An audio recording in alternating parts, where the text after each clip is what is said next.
एक प्रेरक कहानी आपके सामने पेश की जा रही है। एक प्रेरक कहानी आपको बताई जा रही है। उस प्रेरक कहानी को आप ध्यान से सुनिए। बहुत ही रोचक कहानी है। जाड़े का दिन था और शाम हो गई थी। आसमान में बादल छाए हुए थे। एक नीम के पेड़ पर बहुत से कौवे बैठे हुए थे।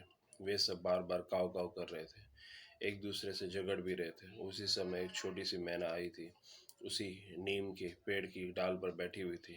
मैना को देखते हुए कई कौवे उस पर टूट पड़े। बेचारी मैना ने कहा, बादल बहुत है, इसलिए आज जल्दी अंधेरा हो गया है। मैं अपना घोंसला भूल गई हूँ। मुझे आज रात यहाँ बैठने रहने दीजिए। कौवे ने कहा, नहीं, ये पेड़ हमारा है, तुम यहाँ से भाग जाओ। मैना बोली, पेड़ तो सब भगवान के ही हैं। इस सर्दी में यदि वर्षा हुई और ओले पड़े तो भगवान ही हम लोगों के प्राण बचा सकते हैं। मैं बहुत छोटी हूँ, तुम्हारी बहन हूँ, मुझ पर तुम लोग दया करो और मुझे भी यहाँ बैठने दो। कौवे ने कहा, हमें तेरी जैसी बहन नहीं चाहिए।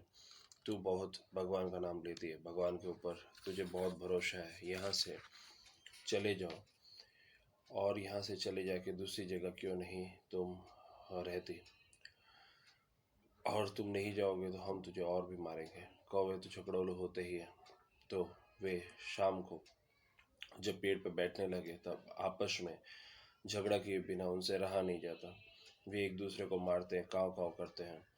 कौवा कौन कौवा किस टहनी पर रात को बैठेगा, यह कोई झटपट है। तो इस तरह से वो झगड़ते रहते हैं। उनमें बार बार लड़ाई होती है। फिर किसी दूसरे चिड़िया को भी वे अपने पेड़ पर तो बैठने ही कैसे दे सकते हैं। आपसी लड़ाई के कारण छोड़कर मैना को मारने दौड़े। कौवे की काव काव देखकर अपनी ओर झटपट देखकर बेचारी मैना वहां से चढ़ पड़ी। थोड़ी दूर जाकर एक आम के पेड़ पर बैठ गई।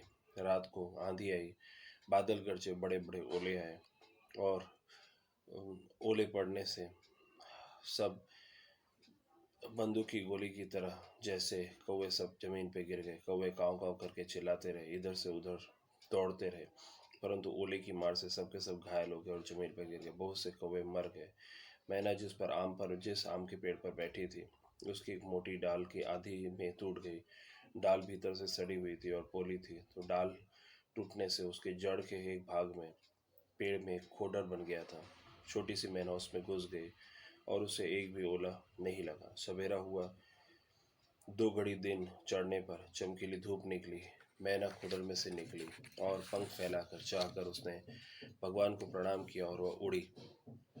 पृथ्वी पर ओले से घायल पड़े हुए कौवे ने मैना को उड़ते हुए देखा और बड़े कष्ट से कहा, मैना बहन, तुम कहाँ रहती हो?